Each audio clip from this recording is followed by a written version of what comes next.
Clovis Cornillac, bonjour. Bonjour. Bienvenue, je suis ravie de vous recevoir. Vous êtes à l'affiche du film, du dernier chapitre, Belle et Sébastien 3. Un film que j'ai adoré, je vais vous dire toute la vérité. Je l'ai vu avec ma nièce qui a 8 ans. Et je ne sais pas qui de nous deux a préféré le film, parce que finalement, c'est aussi pour les grands enfants. Ah ouais. Et alors, c'est un peu un mélange de Disney, de thriller. Et je vous ai toujours trouvé très séduisant. Mais alors, dans le film, pour tout vous avouer, vous m'avez fait très peur. Ouais. Et je vous ai trouvé très moche. Est-ce que ça vous fait plaisir? Est-ce que le pari est gagné? Ça me touche beaucoup. Oui. Non, l'idée, oui, l'idée, c'était, voilà, je voulais réaliser un film qui soit un vrai film d'aventure pour nous tous et que les enfants, voilà, aient l'impression de grandir en regardant le film, que nous, adultes, on ne soit pas dans l'ennui vertigineux qui nous arrive régulièrement. Si vous avez des enfants, moi j'en ai 3, il m'est arrivé un paquet de fois de... Voilà, d'avoir la tête qui tombe et de ne pas pouvoir échanger avec eux après un film. Donc, voilà, il fallait un vrai méchant, un salopard. Donc, voilà, j'ai pris ce rôle-là, comme ça. Oui, on va en parler justement. Parce que, alors, moi, je n'avais pas vu les 2 premiers chapitres. Et pourtant, je ne me suis pas sentie du tout perdue dans le 3e.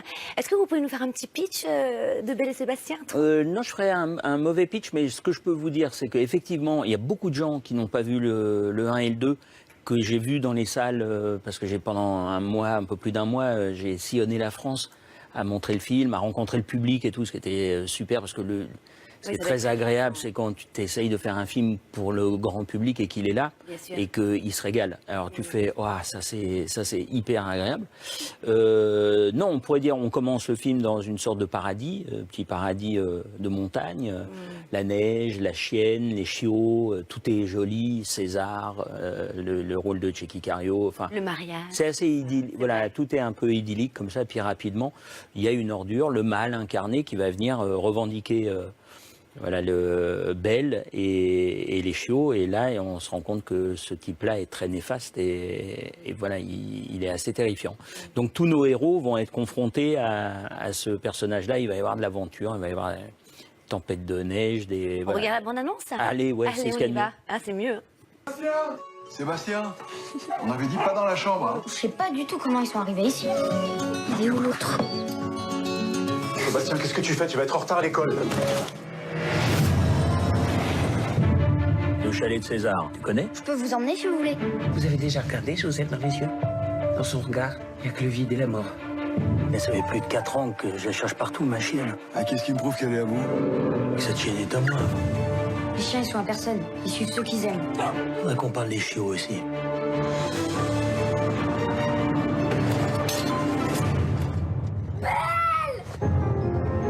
C'est de ma faute. Je suis trop vieux. Non, c'est moi qui suis trop petit. On ne va pas se laisser faire. On va aller les chercher. On va se cacher aux moulines. Ils penseront jamais à nous chercher là-bas. Allez, encore un effort! Si ma chienne a disparu, je te jure que vous allez finir dans le ravin. Alors, lorsqu'on vous a proposé cette belle aventure, au départ, vous avez refusé. Qu'est-ce qui vous a fait changer d'avis? J'ai pas refusé. J'étais un petit peu déstabilisé, un petit peu sceptique sur le fait qu'on me propose ça. Je voyais pas le lien entre moi et Belle et Sébastien, et puis les films que j'avais réalisés ou les choses sur lesquelles... Donc j'étais un petit peu... ce qui m'a convaincu, c'est simplement que le producteur Clément Miseret m'a dit lisez le scénario puis on s'en parle après.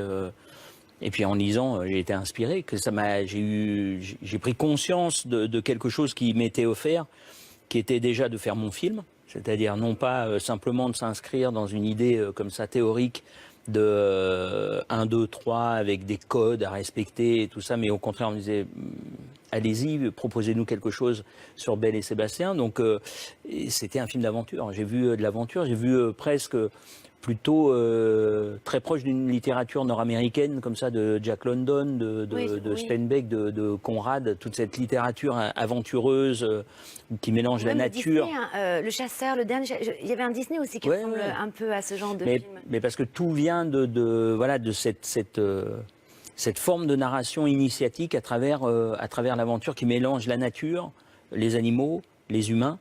et comment tout ça a une interaction. Voilà, je trouvais ça super. Et en France, on a rarement l'occasion de faire des films comme ça. En tout cas, vous avez une façon de réaliser très poétique, avec beaucoup de perspectives. Il y a beaucoup, oui, ça a trait à l'onirisme, je trouve, lorsque super. vous filmez. Dès le départ, on est happé, hein. Tout de suite, on rentre dans le film, mais dès le départ. D'ailleurs, en tant qu'artiste, en tant que réalisateur, qu'est-ce que vous voulez transmettre ? Oh bah c'est large, hein. Et puis en plus il y a une chose que j'aime beaucoup dans l'idée d'un cinéma populaire, c'est d'être secret. C'est-à-dire qu'en gros, moi je dis aux gens, venez voir un spectacle, venez vous divertir. Puis à l'intérieur, j'ai plein de thématiques qui sont très personnelles et qui sont importantes pour moi. À qui veut les choper, les chope. C'est-à-dire que je veux surtout pas mettre des œillères et surtout pas dire c'est ça que... Alors il y a la loi, des choses comme ça, sont des thématiques assez ouvertes. La possibilité aussi de vivre plusieurs vies dans une vie. Quand on a la santé, tu as la chance de pouvoir vivre plusieurs choses. Il y a plein de petites thématiques comme ça assez visibles. Et puis il y a après la réalisation. Le principe pour moi de la réalisation, c'est vraiment... Est-ce que vous vous sentez missionnaire de quelque chose à transmettre ou non? Finalement, c'est juste le plaisir de... Missionnaire, c'est un grand mot. Ensuite, je pense qu'à partir du moment où on fait le choix de cadrer, c'est-à-dire de se dire, je raconte l'histoire comme ça sera tel costume, on fait telle lumière, on invente le monde. Donc, en inventant ce monde-là, forcément, on s'implique énormément, et c'est ça qui est passionnant, sur le point de vue qu'on a sur les choses. Donc, mais ça, on ne peut pas le décortiquer, ça parle à l'inconscient, je pense, sur le spectateur. C'est-à-dire que de temps en temps, il y a des films grand public où on se dit, ah, c'était chouette, et puis voilà. Et puis, tu as d'autres films où tu dis, il y a des images, des séquences, des trucs qui reviennent. Tu fais, ah, mais ça me marque, pourquoi ça? Et qu'est-ce que ça me raconte? Et puis du coup, voilà, si ça doit faire son chemin, ça fera son chemin. C'est bien, beaucoup d'humilité. Alors, on a une personne qui avait une question à vous poser. On regarde? Ouais, bah ouais. Salut Clovis, comment tu fais pour être partout à la fois pendant la prison? Alors, vous l'avez reconnu? Félix. C'est Félix Ouais, qui joue le rôle qui de joue Sébastien, ouais. exactement, qui est très juste dans le film. Il est Formidable. impressionnant. Il travaille, c'est-à-dire qu'il est à l'écoute, il est au travail, il n'est pas... voilà, il est présent, il est magnifique déjà dans la vie. Alors il a une chance et ça... Il est voilà, très beau. Il est très beau. C'est vrai. Après, la caméra pourrait ne pas l'aimer autant. C'est-à-dire que de temps en temps, il y a des gens qui sont très beaux, puis à l'image, ils sont assez fades, on s'en fout un peu. Lui, il est charismatique, en plus, C'est la vrai, caméra l'aime. Et il a une qualité majeure, c'est qu'il est vraiment à l'écoute et qu'il travaille. Et alors, à sa question, vous répondez quoi? C'était quoi? Comment je fais? Comment vous faites finalement pour être partout en ce moment, parce que vous êtes en pleine promo? Est-ce que vous n'êtes pas trop fatigué? Si, mais c'est pas très grave. En fait, les gens, c'est comme le public. Et souvent, ils me demandent quand je faisais les rencontres avec le public, mais c'est pas trop dur de faire un film comme ça. Tu dis si, bien sûr. Évidemment que ça l'est. Ça serait bête de dire que ça l'est pas, puisque ça l'est. Mais en même temps, celui qui va payer son billet ou qui va aller voir un spectacle, il s'en fout un peu. Ouais. Et il a bien raison. C'est-à-dire de savoir est-ce que le tournage s'est bien passé, est-ce que c'était difficile, est-ce que vous avez d'autres projets? Ouais. Ça y est? Bah ouais. Alors vous êtes où là?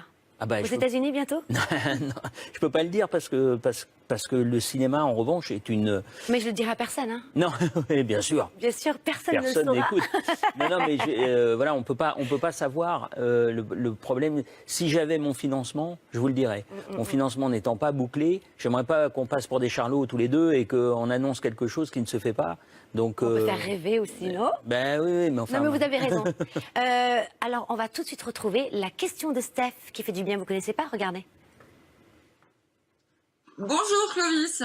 Alors, quand un comédien travaille un rôle, on sait qu'il est capable de choses absolument incroyables. Voilà, comme par exemple perdre 28 kilos sur un film et devenir bodybuilder sur le film suivant. Alors, vous, jusqu'où seriez-vous capable d'aller pour incarner un rôle au cinéma? Voilà.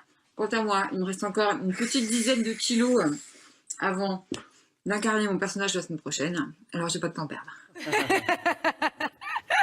Merci Steph. Alors, parce que vous êtes rasé quand même tout le crâne, avec les cheveux longs sur le côté, enfin, c'était quand même pas séduisant. Pendant 6 mois, vous êtes resté comme ça? Non, mais on fait pas ce métier pour être séduisant. Oui. Mais c'est quand même dur, il faut aller au-delà. Est-ce que vous pourriez, par exemple, prendre 20 kilos? Mais je l'ai fait. Mais c'est pas. Oui, c'est vrai, vous l'avez fait. Il n'y a rien d'extraordinaire en fait là-dedans.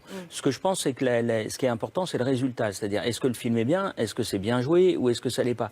De faire plein de trucs et qu'à la fin ce soit pas terrible, tu te dis tu aurais dû te ménager parce que ça sert à rien.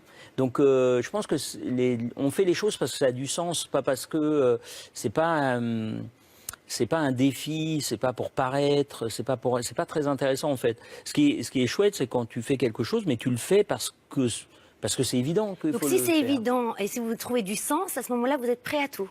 À beaucoup de choses. Tout, non. Il y a des choses parce que voilà, je ferai pas un film X. C'est ce que j'allais dire, pas de scène de nu. Non, j'allais pas aller si loin quand De même. nu, ça m'est arrivé, mais j'ai beaucoup de mal parce que en fait, j'ai un vrai problème de. Je ne comprends pas la plupart du temps à quoi ça sert. Oui. C'est-à-dire que problème de savoir pourquoi tu fais quelque chose change tout. Le fait d'être... Alors ça m'est arrivé, je crois, une fois dans un film, d'être nu. Non, deux C'était fois. utile. Je comprenais la situation, était drôle. Tu vois, ça m'était une perspective qui était assez rigolote. Mais la plupart du temps, les scènes de nu qu'on nous demande, c'est des scènes d'amour, par exemple. Et étrangement, je trouve qu'au cinéma, l'amour ne se traduit pas par la nudité, à part sur des films d'auteur. Il y a des gens dont c'est le... Mais moi, alors, pas du tout. C'est-à-dire que... Donc, aucun espoir pour toutes les femmes qui nous écoutent. Il n'y Non, aura pas de au scène contraire, de nu. je leur donne une bonne nouvelle. Il n'y aura pas de dégoût. Alors, c'est le jour de l'an chinois, vietnamien. Et donc, je voulais vous offrir un fortune cookie. Ah, vous regardez cool. un petit peu le message, vous nous le lisez. Ouais. Et donc, on vous retrouve, en attendant que, que vous l'ouvriez, on vous retrouve donc à l'affiche de Belle et Sébastien, un film que j'ai adoré. Mais Voilà, c'est qui est pour tout les grands et les petit. petits. Et moi, je suis vieux. Ah si, j'y Allez-y. arrive de loin. Vous exercerez de nouvelles fonctions au travail. Eh bien, vous voyez, regardez, vous vous rappellerez de ce moment-là, ça va marcher, votre nouveau projet. Cool. Hein? Super. Merci d'être venu, Merci, Clovis merci à vous. Cornillac. Et puis, merci à tous de nous avoir suivis. On se retrouve la semaine prochaine, même jour, même heure, toujours avec bonheur. Bonne année à tous. Bonne année, et c'est la fête du tête, en fait, finalement. Tchak Moknamoy. Chaque fois que nous avons- Voilà. À bientôt. Au revoir. Merci, revoir. Clovis.